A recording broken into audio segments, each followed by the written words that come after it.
And ನಾನು ಇವತ್ತು ಈ ಟೀಸರ್ಗಿಂತ ಮುಂಚೆ ಅರ್ಜುನ್ ಸರಿಗೆ ಫೋನ್ ಮಾಡಿ ನಾನು ಹೇಳಿದ ಒಂದೇ ವಿಷಯ, ಸರ್ ನೆಕ್ಸ್ಟ್ ಸಿನಿಮಾ ಏನಾದರೂ ಬೇರೆ ಲ್ಯಾಂಗ್ವೇಜ್ ಅಲ್ಲಿ ಡೈರೆಕ್ಟ್ ಮಾಡಿದ್ರೆ ನೀವು ಮತ್ ಸರಿ ಇರಲ್ಲ, ಕನ್ನಡದಲ್ಲೇ ಮಾಡಬೇಕು ಅಂತ.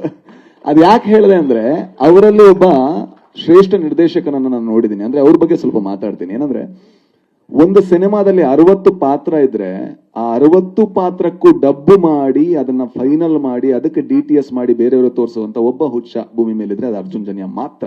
ಯಾಕಂದ್ರೆ ಯಾರಿಗೂ ಸಾಧ್ಯ ಇಲ್ಲ ಸರ್, ಇಂಪಾಸಿಬಲ್. ಒಂದು ಪಾತ್ರಕ್ಕೆ ನಾವು ಡಬ್ ಮಾಡಿದ್ರೊಳಗೆ ಸುಸ್ತಾಗೋಗಿರ್ತೀವಿ.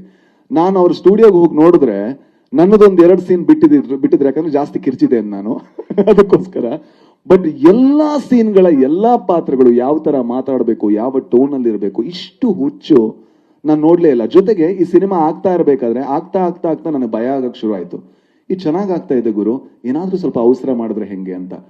ಆಮೇಲೆ ಇನ್ನೊಂದು ಲೇಯರ್ ಆಡ್ ಆಯ್ತು, ಅದು ಇನ್ನೂ ಚೆನ್ನಾಗಾಯ್ತು. ಆಗ ಲಾಸ್ಟಿಗೆ ಹೇಳಿದೆ, ಸರ್ VFX ತುಂಬಾ ಟೈಮ್ ಬೇಕು, ಆಯ್ತು ಸರ್ ಮಾಡೋಣ ಅಂತ. ಸಿನಿಮಾ ಹೋದ ವರ್ಷ ಮುಗ್ದಿದೆ, ಬಟ್ ಈ ವರ್ಷ ರಿಲೀಸ್ ಆಗ್ತಾ ಇದೆ.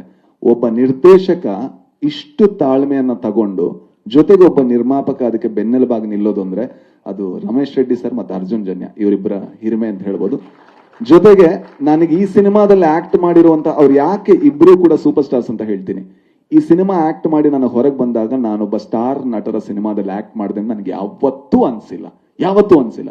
ಅವ್ರು ಯಾವತ್ತೂ ಕೂಡ ಅವರಲ್ಲಿರುವಂತಹ ಹಿರಿಮೆಯ ಭಾರವನ್ನ ಒಬ್ಬ ನಟನ ಮೇಲೆ ಹಾಕಲ್ಲ. ಯಾಕಂದ್ರೆ ನಮಗೆ ಹೆದರಿಕೆ ಇರುತ್ತೆ, ನಾನು ಶಿವಣ್ಣನ ಮುಂದೆ ಆಕ್ಟ್ ಮಾಡ್ತಾ ಇದ್ದೀನಿ, ನಾನು ಉಪ್ಪಿ ಸರ್ ಮುಂದೆ ಆಕ್ಟ್ ಮಾಡ್ತಾ ಇದ್ದೀನಿ. ಅದು ಯಾವುದನ್ನೂ ಮಾಡದೆ ನಾವು ಚೆನ್ನಾಗಿ ಮಾಡೋದಕ್ಕೆ ಏನೆಲ್ಲ ಸಪೋರ್ಟ್ ಮಾಡಬೇಕು ಅದನ್ನ ಮಾಡಿದಂತಹ ಮಹಾನ್ ಕೆಲಸಗಾರರು, ಕಲಾವಿದರು ಎಲ್ಲರೂ ಇವರೇ. ಥ್ಯಾಂಕ್ ಯು ಸೋ ಮಚ್ ಅಣ್ಣ, ನನ್ನ ಸಹಿಸ್ಕೊಂಡಿದ್ದಕ್ಕೆ ಅಂಡ್ ನನಗೊಂದು ಅವಕಾಶ ಕೊಟ್ಟಿದ್ದಕ್ಕೆ. ಅಂಡ್ 45 ನಾನು ಅನ್ಕೊಂಡಂಗೆ ನಿಮ್ಮೆಲ್ಲರ ಹಾರೈಕೆಯಿಂದ ಬಹಳ ದೊಡ್ಡ ಸಿನಿಮಾ ಆಗಲಿ.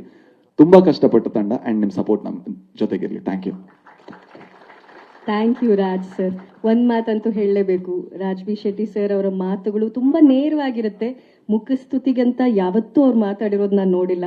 ಅದೇ ರೀತಿ ನಾನು ಕೂಡ ನಿಮ್ಮನ್ನ ಹೊಗಳಿದಾಗ ನಮ್ಮೆಲ್ಲರ ಒಂದು ಫೀಲಿಂಗ್ ಸರ್, ಅದು ನಿಮ್ಮನ್ನ ಸ್ಕ್ರೀನ್ ಮೇಲೆ ನೋಡಿದಾಗ ಆಗುವಂತ ಖುಷಿ. Thank you so much. ಈ ಪಾತ್ರನ ತೆರೆ ಮೇಲೆ ನೋಡೋದಕ್ಕೆ ಕಾಯ್ತಾ ಇದ್ದೀವಿ ಅಂತಷ್ಟು ಹೇಳ್ಬೋದು. ಫೇಸ್ಬುಕ್ ಮತ್ತು ಇನ್ಸ್ಟಾಗ್ರಾಮನ್ನು ಫಾಲೋ ಮಾಡಿ, ಯೂಟ್ಯೂಬ್ ಚಾನಲನ್ನು ಸಬ್ಸ್ಕ್ರೈಬ್ ಮಾಡಿ.